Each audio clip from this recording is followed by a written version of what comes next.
Olá, sejam muito bem-vindos ao curso de Ciências da Computação da UFJ.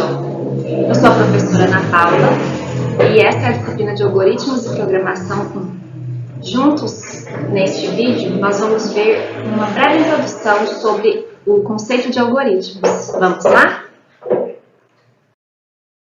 Bem, para agora, nós vamos tratar os conceitos de algoritmos e as formas que nós temos para representar os algoritmos. E antes de nós falarmos dos conceitos propriamente, eu trouxe aqui umas telas e fazendo uma analogia, né, àquela ferramenta hoje, aos vídeos do TikTok, quem já, quem nunca. E aí a minha pergunta é no sentido assim, quem já, quem nunca ou foi usuário ou conhece alguém que tenha sido do Orkut, do MSN, essa é a versão desktop. E o que a gente observa? Sem entrar em aspectos socioambientais, nós vemos que os artefatos de tecnologia, elas deterioram uma velocidade muito rápida. Então, o que uma coisa que é atual, nova hoje, amanhã ela já é uma coisa, digamos, ultrapassada. E aí, o que eu convido vocês a pensar? Eu até brinco com os alunos sempre, pensar fora da caixa, né? Porque, na verdade, a gente chega aqui naquela expectativa de eu vou mexer vou ficar expert em trabalhar em redes sociais. Sendo que, na verdade, a ciência da computação, ela é uma ciência que vai muito além da informática, muito além do uso dessas ferramentas que estão sendo utilizadas aí neste momento. De acordo com a DCN, a Diretriz Curricular Nacional, o curso de Ciências da Computação, ele é formado, vamos dizer assim, com uma base profunda em computação. Então, eu chamo a atenção que a disciplina de algoritmos e programação, ela vai permitir ser uma base para diferentes áreas de atuação de um cientista da computação. Aqui eu trago uma nuvem de palavras dos possíveis segmentos que vocês podem ter aí no futuro.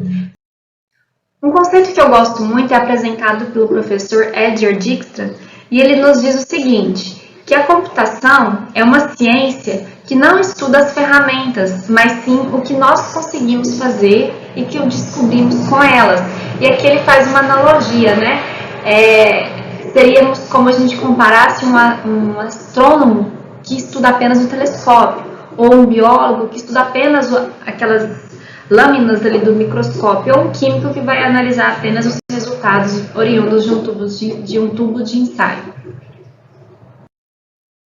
Outra definição que também vem se aproximando ao nosso assunto é encontrada na dedicatória deste livro aqui, e ele fala o seguinte, na tradução livre: este livro é dedicado em respeito e admiração ao espírito que vive dentro dos computadores. Aí vocês devem estar se perguntando, espíritos? Mas, na verdade, o que ele está querendo se referir aos programas que estão ali executando as tarefas do computador.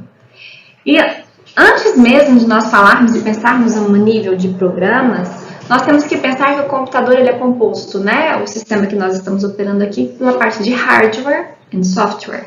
Sendo que o hardware é a parte dura e o software é a parte leve, né? Vamos dizer assim, mole. E aí, algumas analogias a gente sempre vê, assim, as piadinhas, né? Mas a ideia é que o hardware é como se fosse o nosso cérebro e o software, os nossos pensamentos. Outra analogia, que o pessoal brinca bastante, hardware é tudo que você chuta e o software é tudo que você xinga. Então, assim, a ideia é justamente essa. Tem um artefato físico ali, hardware, é mais composto de abstrações lógicas, programação, aí sim nós temos o software. E até nós chegarmos na construção do programa propriamente dito, é necessário passar por um caminho que é entender como que é a lógica por trás dos comandos que estão ali escritos no código do programa. Então, para isso, nós utilizamos o conceito de algoritmo, que por vezes vocês vão ver, é uma receita de bolo, passo a passo para criar uma receita de um bolo, ou uma sequência detalhada de ações a serem executadas para realizar uma determinada tarefa. E quando eu estiver falando em algoritmos, é importante vocês terem em mente um conjunto de características que servirão para nós diferenciarmos o que de fato é um algoritmo do que não é um algoritmo. A princípio, todo algoritmo ele tem uma entrada de 0 ou mais dados que vão ser inseridos ali. É importante destacar o 0 porque muitas vezes vão ter programas que eles vão começar a executar sem que haja uma entrada necessariamente digitada pelo usuário. E ele sempre vai ter uma saída, afinal de contas ele vai executar um código até encontrar uma resposta àquilo que você está querendo calcular. Outra característica muito importante é a finitude. Então, às vezes nós vamos ter ali um conjunto de instruções e essas instruções elas vão ter que encontrar um caminho que vai finalizar a execução do código. E por fim, nós temos o que a gente chama de definição, que é a parte operacional. Então, todas as atribuições, operações, estruturas que nós vamos utilizar ali dentro para que ele de fato execute. Dado uma entrada, haja um processamento e ele gere uma saída. E esse processamento vai ser uma quantidade limitada de instruções. Indefinidas, pode ser um código, um algoritmo ali de 1.000, 2.000, 3.000 linhas, mas o importante é que ele encontre o final. Mas, e afinal, como que nós fazemos para representar um algoritmo? Neste vídeo eu vou apresentar basicamente 3 formas, que é a linguagem natural, fluxograma e pseudocódigo. Mas eu chamo a atenção que existem outros aí, vocês poderão encontrar outras formas na literatura, no canais de YouTube, tutoriais. Então, assim, na disciplina nós vamos trabalhar apenas essas 3 formas de representar. A linguagem natural se aproxima muito à comunicação que nós seres humanos temos. Então, eu vou dar um exemplo aqui, seja o problema de identificar, dados 2 valores, qual é o maior. Observem que a gente dá um conjunto de passos. Olha, primeiro, receba o primeiro valor, depois, receba o segundo. Verifique se o primeiro é maior do que o segundo. E aí, se for maior, escreva que o primeiro é maior, senão o segundo é o maior. Então, essa é a ideia da linguagem natural. O grande problema dela é que muitas vezes ela pode gerar ambiguidade, dependendo do tipo da instrução que as pessoas dão, porque a nossa língua ela nos permite ter dupla interpretação das coisas que nós estamos falando. Por exemplo, se eu falar, eu estou ouvindo um barulho que vem da janela. Então, a gente pode pensar que é um barulho que atravessa a janela lá do lado de fora e chega aqui. Pode ser um barulho da própria janela rangendo. Então, assim, há várias interpretações para uma mesma expressão e isso não é uma coisa muito interessante. Afinal, um algoritmo não pode gerar ambiguidade. Uma outra forma que nós utilizamos para representar os algoritmos é por meio do fluxograma. O fluxograma nada mais é do que caixas que contêm as instruções a serem executadas. É interessante ressaltar que essas caixas serão ligadas por setas que vão indicar o caminho da execução.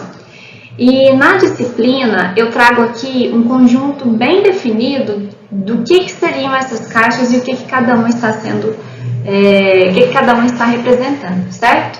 Então olha só, a primeira delas vai ser essa elipse e ela vai sempre indicar início e fim de algoritmo.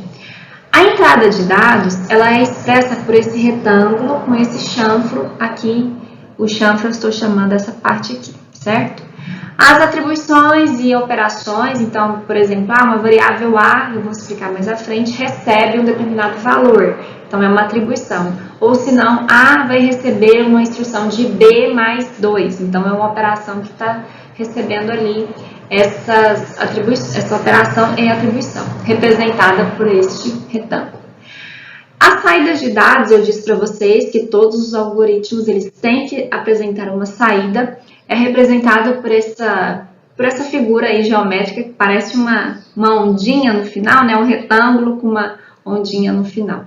E por fim nós temos o losango, que vai indicar aqui para nós uma decisão. Então, ali anteriormente, eu vou mostrar no próximo slide essa relação de como fazer um fluxograma a partir de uma linguagem natural. E aí nós temos vantagens e desvantagens. Entre as vantagens eu apresento para vocês é a facilidade para compreensão, porque uma vez que você conhece esse conjunto de símbolos, você sabe exatamente onde começa, onde termina, onde tem uma decisão, onde que está sem ali, qual que é o passo que a gente tem que fazer para atingir o resultado. Entretanto, ela não é uma representação muito prática, porque se este algoritmo for muito grande, você pode acabar tendo problemas ali, ficar em muitas páginas, muitas setinhas, e aí você acaba perdendo a praticidade de fazer as instruções de uma forma mais eficiente. Agora, eu peço para que você pause o vídeo e veja as instruções escritas em linguagem natural e transcritas no fluxograma. Vejam a representação simbólica de cada uma das operações, certo? Por fim, eu apresento para vocês o pseudocódigo, que é uma forma muito elegante, vamos assim dizer, de representar um algoritmo.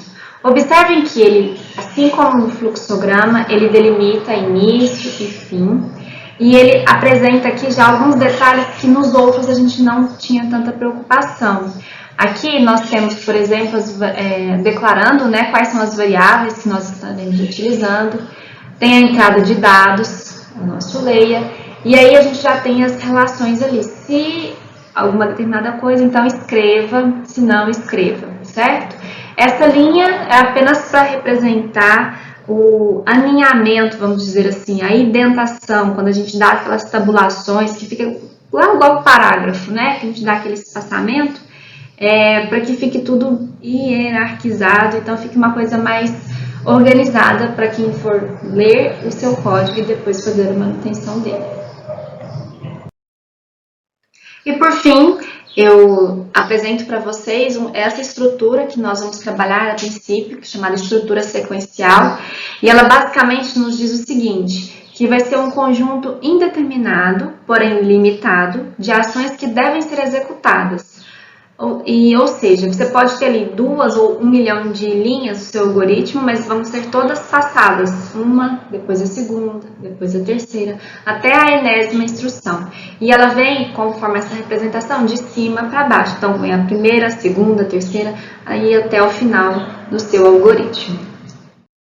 Então, só recapitulando, neste vídeo nós vimos os conceitos de algoritmos, as características de um algoritmo e as formas que nós temos para representar o algoritmo, sendo linguagem natural, fluxograma e pseudocódigo. Bons estudos e até mais!